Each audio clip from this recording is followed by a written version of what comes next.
Jeff Gordon is considering leaving the Fox Sports booth to take up a higher-up role at Hendrick Motorsports. The SRX lineup for Stafford has officially been revealed, and the Superspeedway package has officially been changed for starting at Daytona.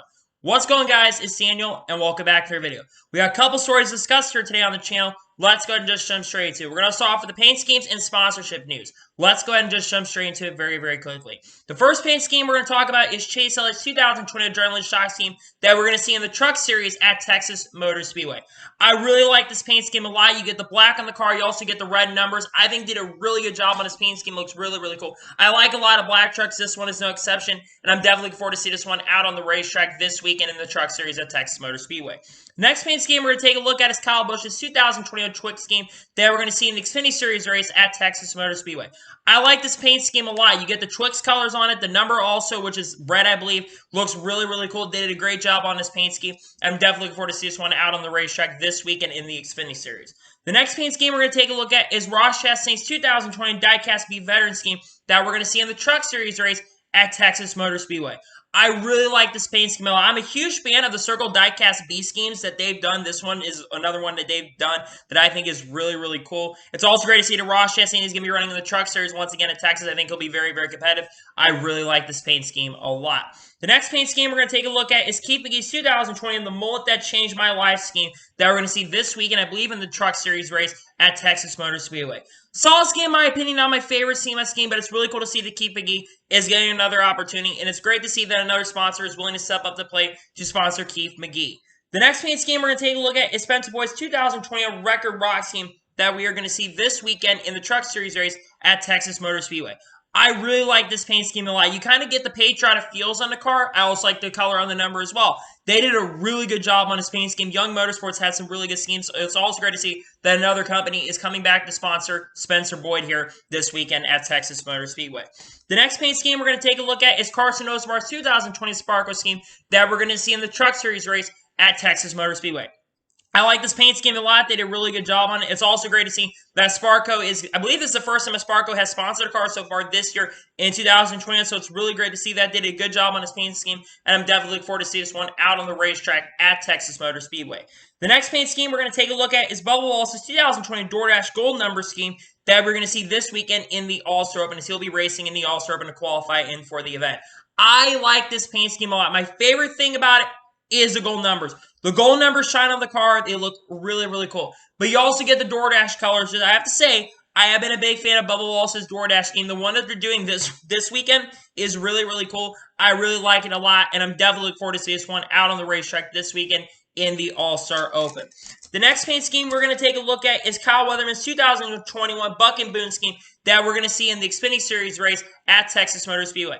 I really, really like this paint scheme a lot. I think did a really good job on it. It's also great to see that Kyle Weatherman is continuing to pick up sponsors and brands. It's good to see that, and I'm definitely looking forward to see this one out on the racetrack in the Xfinity Series race at Texas Motor Speedway. The next paint scheme we're going to take a look at is Tyler Reddick's 2020 iCashAutos.com scheme that we are going to see in the Cup Series race in the All-Star Open.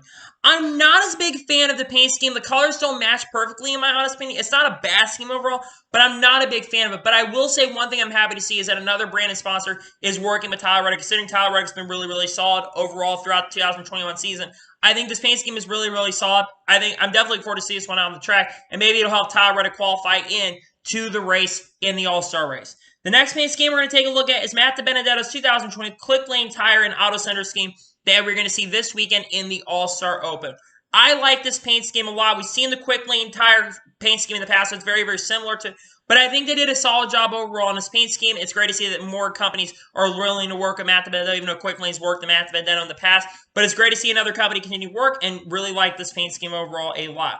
And the final paint scheme we're going to take a look at is Timmy Hill's 2021 Mountain Ford Brewery scheme that we're going to see in the Truck Series race, actually Tyler Hill, at Texas Motor Speedway. I think this paint scheme is very, very solid in my opinion. You get the green on the car, which I like some green cars, like especially the darker green complexion on the cars. I really like those a lot. They did a good job on this paint scheme overall. I'm definitely looking forward to see this one out on the racetrack at Texas Motor Speedway. And now we're going to jump on to all the other major stories we discussed here today on the channel. Let's go and just jump straight to it. We're going to start off with the starting lineups for the All-Star race, the All-Star Open, the Xfinity Series, and the Truck Series race. First of all, let's take a look at the Truck Series starting lineup for the race at Texas Motor Speedway. John Hunter Nemechek, who won, I think, a couple weeks ago, is going to be starting on the pole for this race. I think John Hunter Nemechek has got to be the favorite going into this event. Sheldon Creed, I think, also is a guy you need to watch out for. But John Hunter Nemechek will start on the front pole, and I think that he'll be the favorite. Also, you have to watch out for Chase Elliott as well, who's also going to be racing in the Truck Series event. Now we're going to take a look at the Xfinity Series starting lineup. AJ Allmendinger and Justin Haley are going to be starting on the front row. This is the first time that Kaulig Racing has had two of their cars on the front row since they started back in 2016. You got to put two of those guys as potential favorites. Kaulig Racing has been definitely taking a lot of steps forward. I think you have to watch out for both of those guys. You also keep an eye on guys like Austin Cindric, who's going to be running event, and even Kyle Busch, who's also going to be a favorite to win that race as well. Next, we're going to take a look at is the All-Star Open. They set this by the owner's points. Tyler Reddick is going to be starting on the pole, and Chris Buescher is going to be starting on the outside of the front row. I'm not telling you who I think is going to win the race for the All-Star Open and All-Star Race. We'll talk about that tomorrow on the channel. We do the picks. But Tyler Reddick will be starting on the pole for the All-Star Open. And then the All-Star Race, Kyle Larson, who's been pretty much winning everything, whether it's dirt races or the Cup Series races, he drew first, and he'll be starting on the pole for the All-Star Race. And Kyle Busch will also be starting on the front row as well. You got to watch out for Kyle Larson, especially on these mile-and-a-half tracks. Texas is a little bit different than other mile-and-a-half tracks. It's very, very difficult to pass, and there's going to be a lot of inversions in the All-Stars. But I think Kyle Larson's got to be the favorite going into the All-Stars. You have to keep an eye on him during the All-Star race weekend. And now we're going to jump on to the next story of today's episode. As we are talking about the Sonoma TV ratings from this past weekend.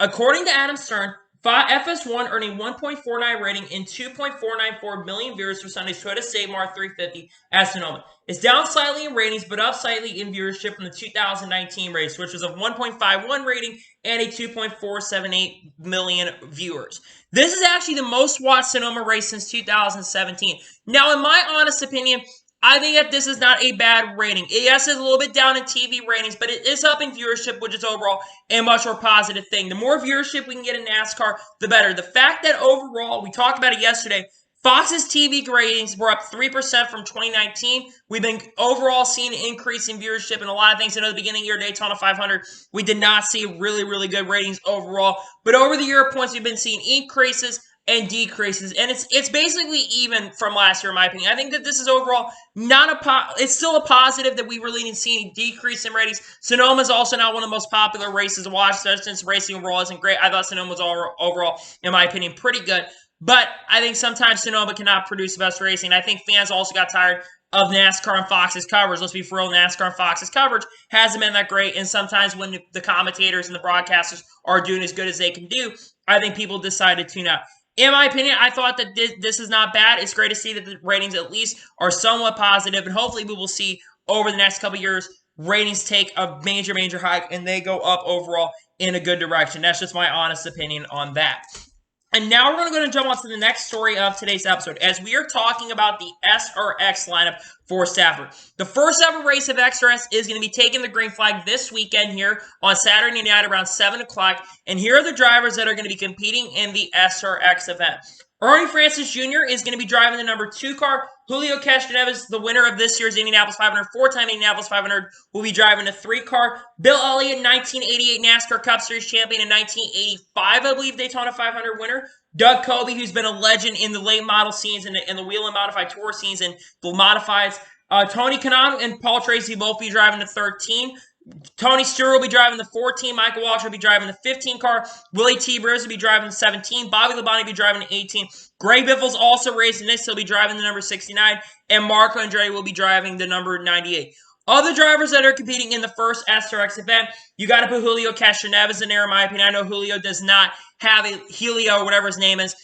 You got to put him as one of your favorites to win because he's coming off of a very strong run. He'll be competing in that event. You also probably got to put Bill Elliott. Bill Elliott's had some experience recently in NASCAR, last race in 2018, so he does have some racing experience. I think overall the favorite for this is going to be Tony Stewart. Tony Stewart, of course, the guy who runs SRX, and he's been winning in other series as well. Also, I think Bobby Labonte's also been racing recently, and Greg Biffle are going to be favorites for that. But this SRX lineup is really, really good. Well, it's not as good of a lineup as it could be. Maybe in the future they get drivers like Dale Earnhardt Jr., Jimmy Johnson and Jeff Gordon maybe to race long-term down the road. But I think that this is overall a solid lineup. I expect Tony Stewart to be overall the favorite going into the event. I would also expect some of these other guys to contend with them as well. But I think Tony Stewart is going to be the overall favorite to win this championship in the SRX Miami spin. But this is overall a very solid lineup, and I'm definitely looking forward to watching it. I'm very intrigued to see how it's going to go. I love the broadcasting team they have this year. That Lindsey Zarniak, Matt Yoakum, Alan Bestwick, and Brad Doherty. I think they've got such a good broadcast lineup over there. You also have Danica Patrick, who's going to be up there at points,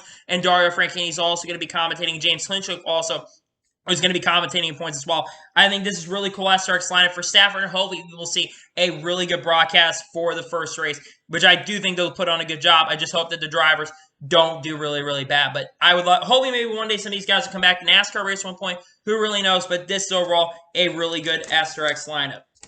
As I'm currently editing today's video, it has been reported by Jenna Fryer that Sean McManus, who is basically the CEO of CBS Sports, says there's no room at the end at this time, and they're not talking to other motorsport series at this time.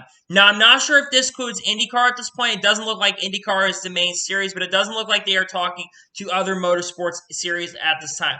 Now, remember, CBS does already have a couple motorsports in their leagues. They have the Formula E series right now. They also do have some of those the Lucas Oil Off-Road series, and now the SRX. They basically have their arsenal going forward. Which this overall could hurt NASCAR's potential, or even IndyCar's potential of going over to CBS. I really think that there's a good chance now that IndyCar is going to be returning to NBC in 2022. A few weeks or even a few months ago, having reported it was very, very likely that IndyCar was going to be moving over to NBC, but it looks like that's really not going to be the case anymore with the support coming out today from Jenna Fryer. It's very unlikely that that is going to be the case that they're going to be moving over. But this could also affect NASCAR's future because NASCAR, remember, their TV contract ends at the end of 2024, and those TV negotiations are only about a year or two away. We might even start seeing some of those TV negotiations happening as early as late 2022, early 2023. And if CBS right now is not open up to basically having potential new broadcasters, this could affect that overall, which I think this could have major, major implications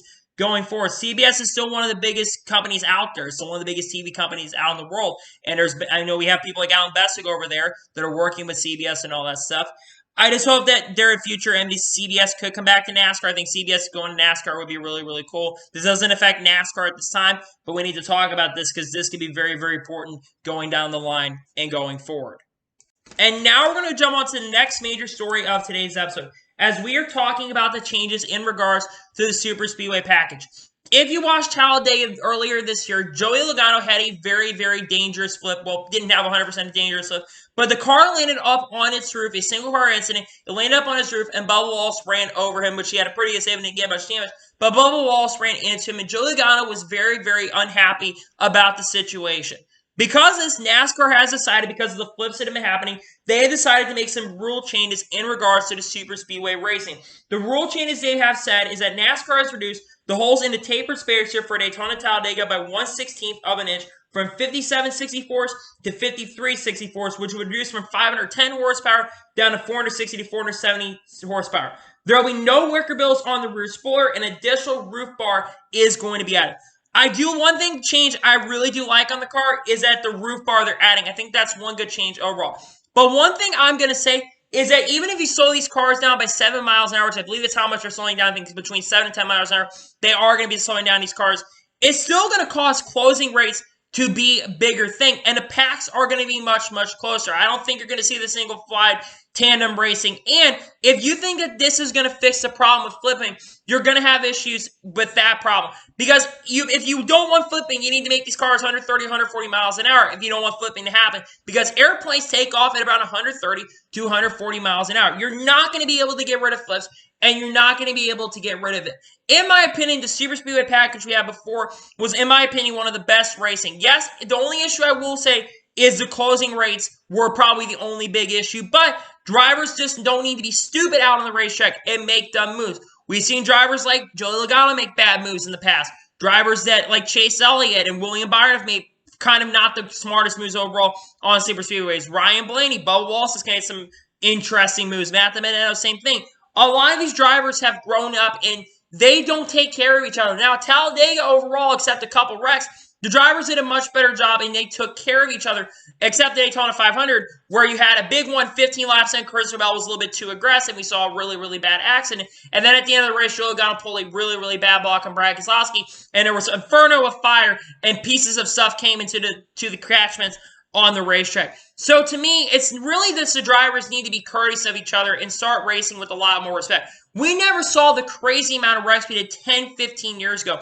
But over the last couple years, especially since stage racing has come on, in my honest opinion, I think it's made the drivers lose their minds and lose their heads on these super speedways. I'm not saying this everyone is involved, is at fault for this, but I just think that NASCAR, they were going to have no choice. They're doing it for safety reasons. What I'm hoping is it doesn't overall affect the racing that is on the racetrack, because the racing we've had at super speedways has been incredible when drivers do take care of each other. We see really good racing, especially this past Talladega, like I mentioned. They were put on a really, really good show. But what I'm hoping is that it doesn't overall make the racing terrible. That's just what I'm hoping that it doesn't happen. But I have a feeling that because all the drivers complain about the super speedway racing and the older veterans basically been complaining about it, I would not be surprised if the racing doesn't get as good. If drivers complain that we're not having fun out there, then it's their fault for complaining. But I understand that they're doing it for safety reasons, but it's a little bit frustrating because I thought the racing overall hasn't really solved with super speedway racing. That's just my honest opinion, though, on that. And now we're going to jump on to the final major story of today's episode, as we are talking about Jeff Gordon. As it was reported yesterday by Adam Stern that Jeff Gordon is weighing his future with Fox after the season per sources, and he could leave the booth to take on a larger role at Hendrick Motorsports. He said that he is enjoying the three-man booth this year, but also finds the prospect of a big role, which HMS as intriguing.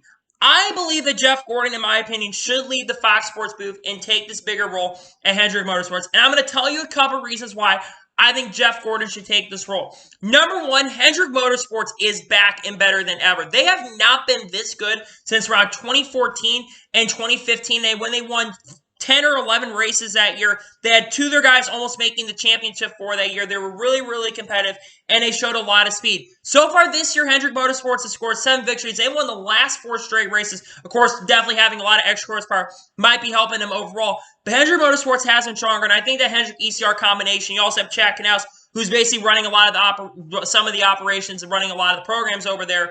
He's doing a lot of great things over there as well. I think the Hendrick Motorsports is really, really strong, and I think it would be the perfect time for him to go over their work. The second reason is I think Jeff Gordon has been kind of my least favorite part of the Fox Sports booth. He has not gotten better since he started. He was okay at first when he started because it was his first year. He has not gotten better. I'm not saying Jeff Gordon's gotten worse as a commentator, but he's not gotten better as a commentator. And in my opinion, the broadcast sometimes, especially with Jeff Gordon, because is not uninfused. He's like, look at this, look at this.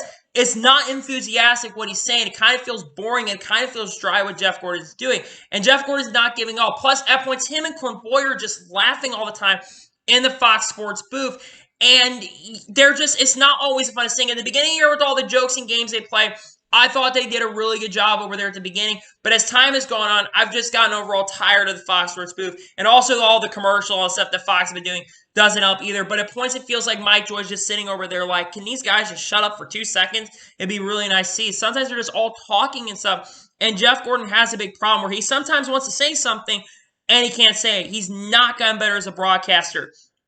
And the third reason I think that he should overall decide to take this opportunity is because I do not think Fox is going to be renewing after 2024. Fox has not cared about their coverage since around 2016, and really the glaring scene of when Fox Sports really started not caring about the coverage was around the year Jeff Gordon came into the booth when they started doing that Daytona Day stuff for a few years. They quit doing that a few years ago, but they were doing that Daytona Day thing for a few years, and it's not just been overall that great a broadcast, and Jeff Gordon just hasn't been overall, hasn't put on the greatest broadcast. And I think it'd be best for both parties that Jeff Gordon goes to Hendrick Motorsports. Plus, and I think the final reason is Jeff Gordon could have a major, major say in how this next-gen car goes for Hendrick. And you can not only have Chad Knaus working in there, but you also could have Jeff Gordon working there and helping overall build this car. I think he should do it, in my honest opinion. That's why I think he should do it, because he can really help also with that next-gen car. So the big question, in my opinion, is that if Jeff Gordon is to lead the Fox Sports booth, who should take over for him in next year? First, there's only two people, in my opinion, that really deserve an opportunity. Number one is Jamie McMurray. Jay McMurray is a guy that not only is really, really good at what he does as a broadcaster, he's a guy that brings a lot of intellectual, and he does a lot of great things. I've seen him do Xfinity Series broadcasts. This past weekend in Mid-Ohio, he was doing a really good job focusing on the broadcast a lot more. And people and drivers need to be more serious about the broadcast. I think he does a pretty good job at bringing seriousness to the broadcast. And Jay McMurray should be the first candidate. The other candidate is Larry McReynolds. Larry McReynolds, in my opinion, is the person that really, unfortunately, got forgotten after 2015 and had to go down to basically running the competition stuff around 2016 and 2017, basically being like the technical guy at that race team. But I personally think that Larry Mack is a guy that brings a lot of intellect. He does a really good job broadcasting from what I've seen. He's one of my favorite parts of the broadcast, too. He's also really funny at points as well. But he's been in the broadcast booth for many, many years, and I think he should be able to go out there and finish up his broadcast booth. I think the broadcast would be a lot better with an intellectual guy like Larry McReynolds, Clint Boyer, the funny guy, Mike Joy being very serious. Because Mike Joy can be very, very serious. I think Mike Joy also doesn't give as much of a shit as he did in the past. Let's be for real. He's not been as doing, I think he doesn't really care. I think he knows that Fox is probably not renewing. So in my opinion, if Jeff Gordon is the lead the Fox booth, I think you choose either Jay McMurray or Larry McReynolds. But if Jeff Gordon is leave, I think that Fox Sports broadcast booth, I think is overall going to improve on a long term for the last couple of years. Again, like I said, I don't think the Fox Sports booth is going to be around past next year. That's just my honest opinion of that. But I think Fox Sports will not be renewing, and I think either CBS or another company will be taking over here at the end of 2024. So, anyway, that is going to be for today's NASCAR news video. I want to thank you guys for watching. Please subscribe to the channel, notification on so you're notified when a video does go live on my channel. Follow me on Twitter, Facebook, and Instagram, and support my Patreon. So, link description below for that, and comment your thoughts on today's video. Do you think that Jeff Gordon is going to lead the Fox Sports booth at the end of this year or not? Let me know in the comments below. And if so, who do you think will replace him? Let me know in the comments below. And what are your thoughts about the changes in the Superspeedway package? And do you think it's going to be more safe or do you think it's going to be more dangerous? Let me know in the comments below. Anyway, like I said, I want to thank you guys for watching today's video. And I'll see you guys next time for some more great and awesome NASCAR content. Take care, everybody.